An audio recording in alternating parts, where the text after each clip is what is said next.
Hello, everybody. This is L.E. Coleman, and welcome back to the 40 Plus Screenwriters course. Everything older creatives should know before they write their first screenplay. Today is Module 2, Lesson 1. How can you tell if screenwriting is right for you? Now, this is only something that really you're going to be able to answer for yourself. And my question to you is why do you want to do it? What's your motivation? Do you have a good idea that you think that it would really make a good movie, and that's the reason you want to do it? Where would you assess your writing skills at right now? So this is all about desire and motivation, and you should ask yourself, why am I going to do this? Why am I considering screenwriting as a second career?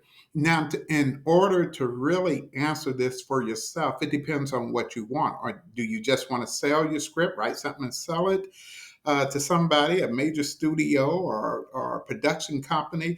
Or do you want to work in a writer's room, writing TV pilots and writing shows and stuff like this? Only you know this. I remember listening to Stephen King talk about his process of writing, and he was being interviewed. And after the interview, they had a question and answer series right after it. And a young man stood up and he said, "How do you know when you want to be a writer?" And Stephen looked at him. He said, "Well, you take out a book, you read that book, you read it all the way to the end, you close the book, and you say to yourself, geez, I could have did better than that." And that's the way that some of us who come into screenwriting are. We have to have a little touch of narcissism, just a little bit of narcissism and ego. You know as well as I do that we have all watched some really crappy movies, and you've had to ask yourself, how in the hell did this thing get made? So sometimes that's our motivation. It's like we love music, we love movies so much that we think that we can write one. We could have wrote one better than one that we just watched. So anyway, we're going to take a look at this data from the WGA. It's going to help you determine whether or not this is going to be the right thing for you, especially if you want to go to Hollywood and you want to work in a writer's room. So I'll be back. Okay, now welcome back. We're going to go over this. It's really a diversity and inclusion report, and it's some data released by the Writers Guild of America West. And I think that you'll find some of the stuff in here very interesting. And this may help you, like I said earlier, help you out a bit to determine if it's going to be a good thing for you to engage in. So let's get started. Inclusion and Equity Report 2022.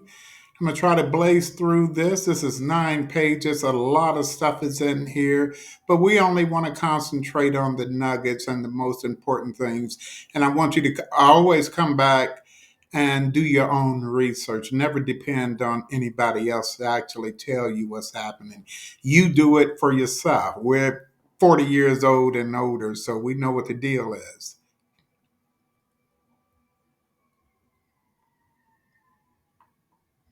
This report provides summary information regarding the demographics of working screen and television writers in recent years.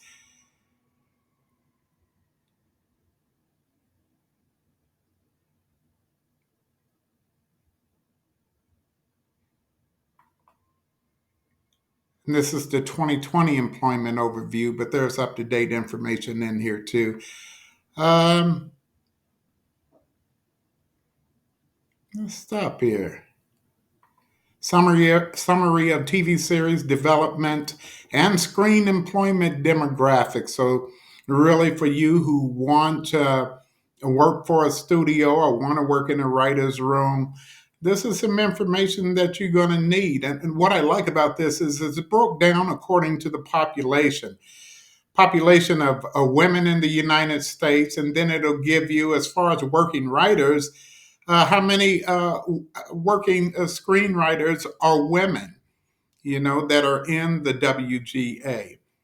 and you see 29% women, 29.6% women, 70.4% men. BIPOC, Black, Indigenous, people of color. I really don't like that term, but they do, so we're going to use it.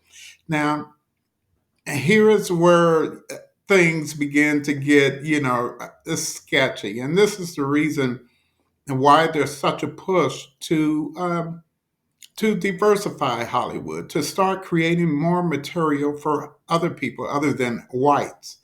Uh, Sorry, but that's the way that it is. The whites make up 57.8% of the population in the United States, and the working writers, they're 77.4% of all the working screenwriters uh, inside the WGA who are having their wages and salaries negotiated. Look at this, pilot writers. You want to come, you want to do your thing in television and stuff. Then this is predominantly a white a white business, the business model, the business structure. They're trying to do better, but this is the way that it is. And so they're going to break this down to uh, white women making up 30.4% of our population. They account for 21.2% of the screenwriters. White men, look at this. That's the reason, all the hoopla about the Oscars and stuff. So they're trying to do better.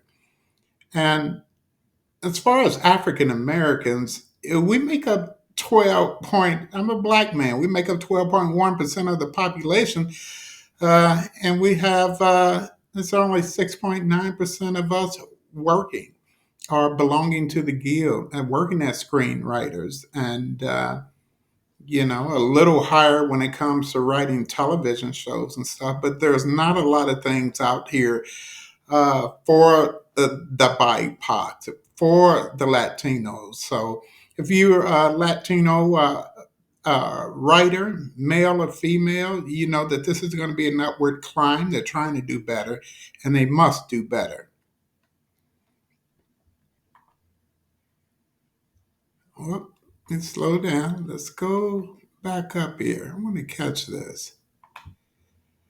So your LGBTQ plus, you know, make up 7.9% of the U.S. population, but they're 6.2 working screenwriters that are in the LGBTQ community, almost equal to African Americans.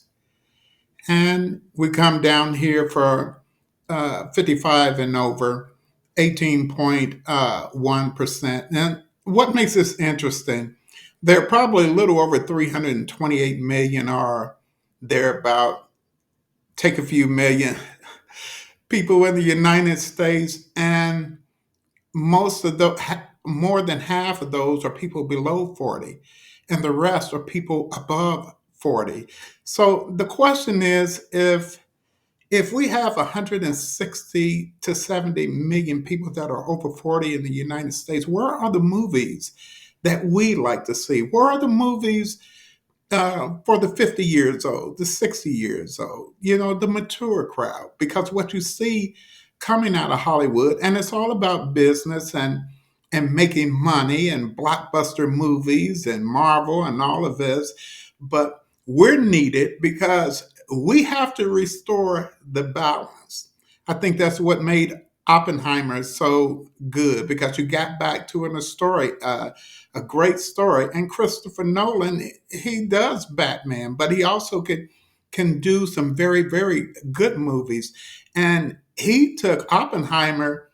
The inspiration for that came out of two journalists that wrote about this in, I think, 1931. So what I'm saying is, you have enough age and maturity on you. You can look down through the pantheon of time and come up with a great script. And so, regardless of what these demographics show, I want you to really think about it and push forward. I mean, why not? Because you could be one of the ones that actually break into the market.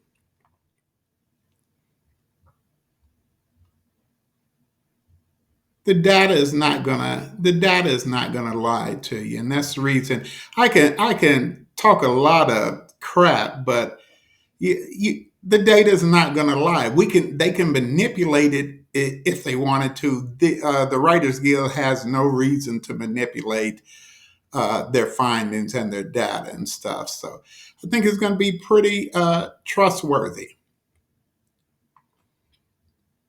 This tells you over a 10-year period, women writers have grown from 29.3% of writers employed to 45.3%.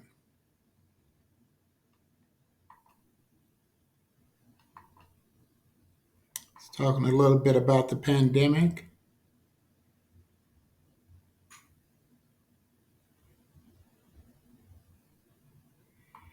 We're almost through with this because this is something that you're going to have to come back and take a look at for yourself. This is interesting. Staff writers. It's going to give you the job titles of the working writers, staff writers, story editors, executive story editors, all of these big names that I know nothing about or what their specific job is, but we can learn, can't we? This is interesting. BIPOC women make up a significant share of lower level writers. So, Black, Indigenous, people of color, women writers make up the smallest share of executive producers and showrunners. And so, I'm going to say something in a few minutes here that I want you to really consider. It says white women represented the second largest share of staff writers, story editors, with the same share as BIPOC men. And I want to say I forget what that is. I'm not going back up for it. White women are also the second largest share of upper level positions, though they still lag behind white men considerably. And we're going to go here for a minute. As you can see, there's really this push for female, this whole woke go broke thing happening in Hollywood. So, as far as people over 40, white women are really going to have, uh, they're probably going to have a greater chance of getting in. I know for white men and black men and men in general, that doesn't sound so good, but there's a push for them, And so if you're a white woman, 40, 50, or in the 60s, know that you got some allies out here. Some of this data is the same thing that was released, but it's something else in here that I wanted you to see. But this is where I think if you're over 40 and you're in your 50s or your 60s, I think this is where you need to go. I don't think about Hollywood. Don't think about breaking into there. Uh, the indie film market and the indie film producers. This is the ticket. I think this is the ticket for all of us. As you can see, a lot of working writers in Hollywood, man, they're doing second things just to supplement their income and stuff. It's not like people are making a lot of money. In fact, the executives get rich. The people who do the work, just like out here in the real world, they are the ones who are taking advantage of everything. But if I'm a new screenwriter and I'm thinking about getting into screenwriting, that's a second career, I am going to try to hook up with people in my local community or writers group.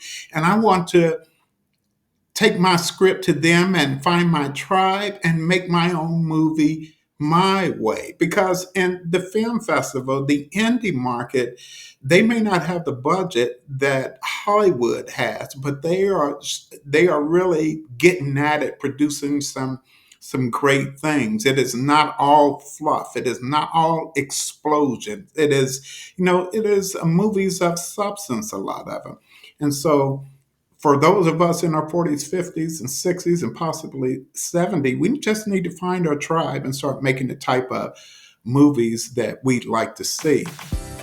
Welcome back. I hope that I shared some information with you that you did not know, the whole thing is to get you to look realistically at what you're getting yourself into and to have some type of knowledge about what's happening in Hollywood and what's happening with working writers. I had to make a correction because I went back and I remember talking about Christopher Nolan and Oppenheimer and the inspiration behind that movie. That was not like 1931. That book was originally called American Prometheus, I think. And it was reported that it was written over a 25-year period by Kai Bird and Martin Sharon, I want to say. And they won a Pulitzer Prize for that in 2006. And I'm only saying that is that when you can use as your inspiration and go back and pull up a character who may be, born like 1904, those type of things are the things of substance. And that's what I think that older screenwriters and stuff have to offer. We want movies of substance. So, how do you know that screenwriting is right for you? Well, after you get finished watching this video, you're going to turn it off. You're going to turn on your television. You're going to go to your favorite streaming service. You're going to pick out a movie that you've never seen before, don't know anything about. You're going to watch it all the way to the end. You're going to turn that tube off and you're going to go, shit, I could have did better than this. And that you could. I'm L.E. Coleman. Thanks for sharing your time with me. I'll be back with the next video. Bye-bye.